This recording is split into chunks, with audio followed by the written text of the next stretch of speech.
A narrative and character-driven campaign is an RTS game's main feature to draw in the initial player base. So today I have for you a look at 3 missions in Liquidation, a solo indie devs project which has a demo available during this Steam Next Fest. Besides the campaign, you can try out the skirmish and multiplayer game modes with 3 distinctive factions. Our homeland, brother. After the splintering, it's barely recognizable. We came to reclaim the crusade, not to mourn. Now, I am well aware that most of you old-school RTS fans judge any new single-player campaign by your own experience, which, if shaped by the grandeur of titles like Warcraft 3, StarCraft 2, or any number of CNC games, becomes an unattainable bar to clear for indie devs, particularly for solo indie devs. But this one really tried his best, so please keep an open mind. Also, since I covered skirmish, multiplayer, unit and hero stats and other gameplay mechanics and features in my previous videos, linked up here and down in the description, today I am focusing strictly on these campaign missions. The good, the bad, warts and all. My liege, I bring news from— You dare to interrupt us! Report. What immediately sets Liquidation campaign missions apart from most other indie games I have played recently are high-quality voiceovers, almost perfect scripting and mixing of cutscenes, character conversations and other narrative tools. There is no taking away of players' controls when they're having a good time, no interruptions to fun army combat. In this first mission, which is preceded by a nicely made timeline chart filled with game's lore, you get only 2 heroes and some units. The map turns out to be quite large and filled with nooks and crannies worth exploring for the XP reward of dealing with different types of NPC mobs and items they occasionally drop. This is also how you locate some extra troops to increase your army size, and I hope you don't have a spider phobia, because these things are nasty looking.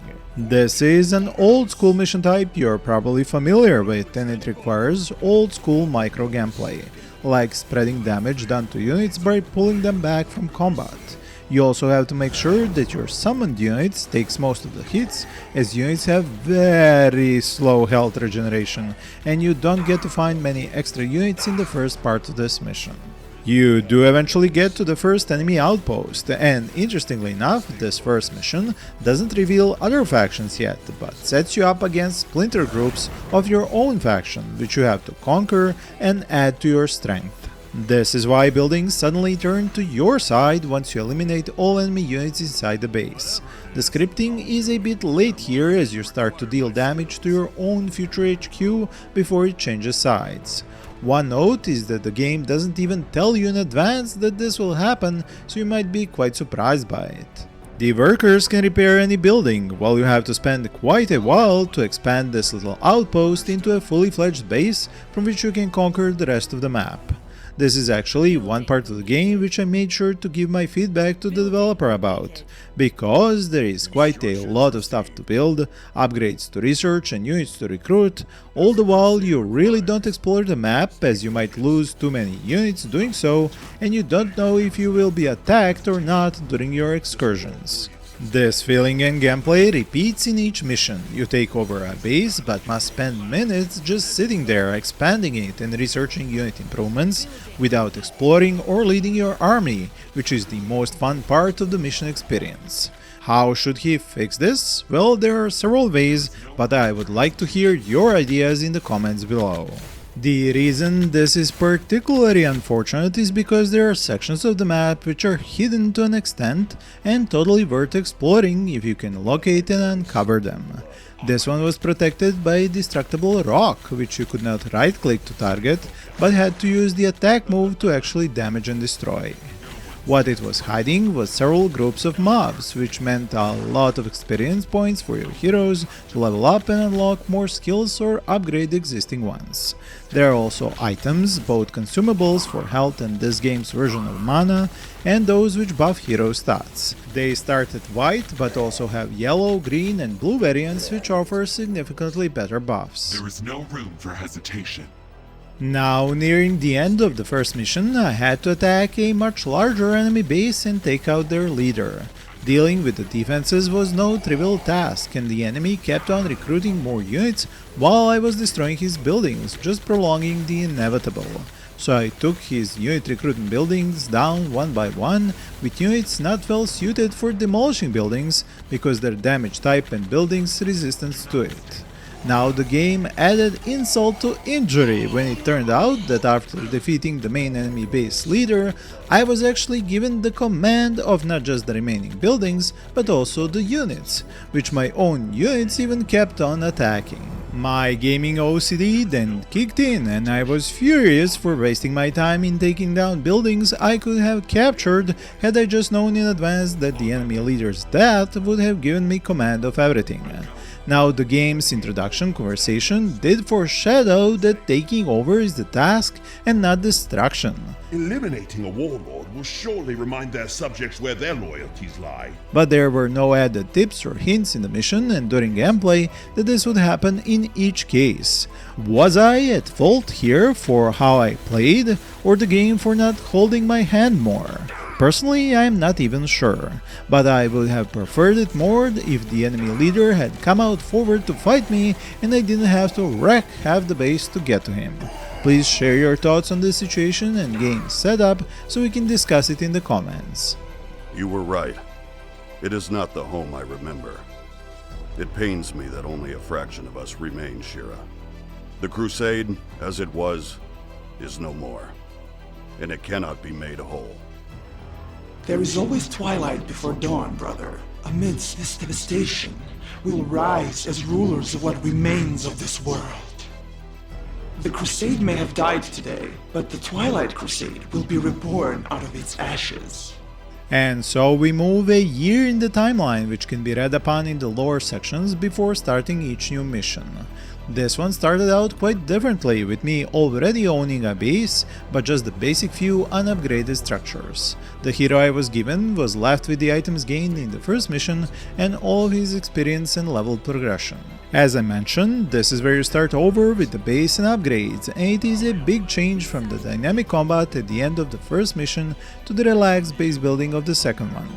Yes, this is required to pace the gameplay and not tire out the player. It is a time-tested method of mission creation and editing. The only thing I would have improved here is to add a scout telling me of imminent enemy attacks, or a very small and quick enemy attack to give me a hint that I need to immediately prepare for more such attacks, instead of me guessing what to do with the 3 different paths out of my base. Like, who builds a base at the middle of a crossroads? I guess only a hero with a major ego and a sword to match. Just kidding, of course. There are 2 issues I have to showcase to you which might come up as you play. First is unit selection, which if you have 2 units, one next and above each other, will give you selection of both even after just one left mouse click. I can take a guess that the selection hitbox is a bit too big or that they mix as units get so close. Developers among you watching this video will probably be able to best answer that in the comments.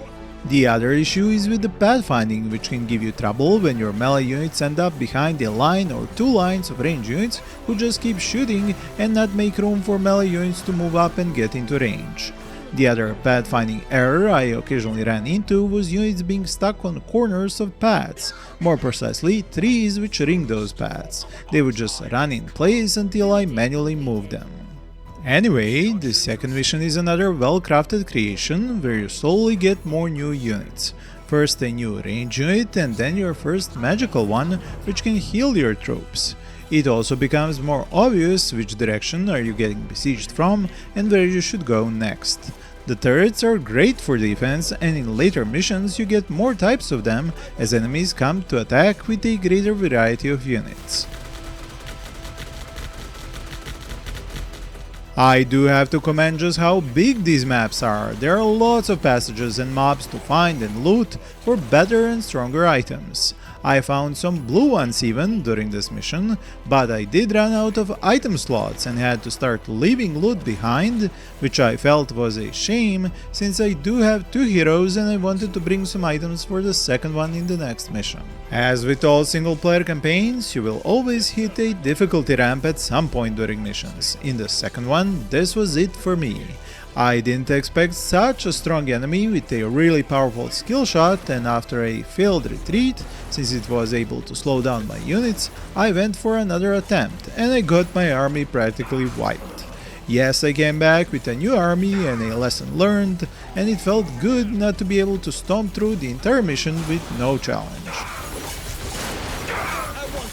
The only thing that kinda ruined this final push and destruction of the enemy's base was how the characters talked to each other like on a stage. And it felt staged. It didn't flow naturally with the gameplay I just went through to get to that last part and more story exposition. Shira, What is the matter, brother?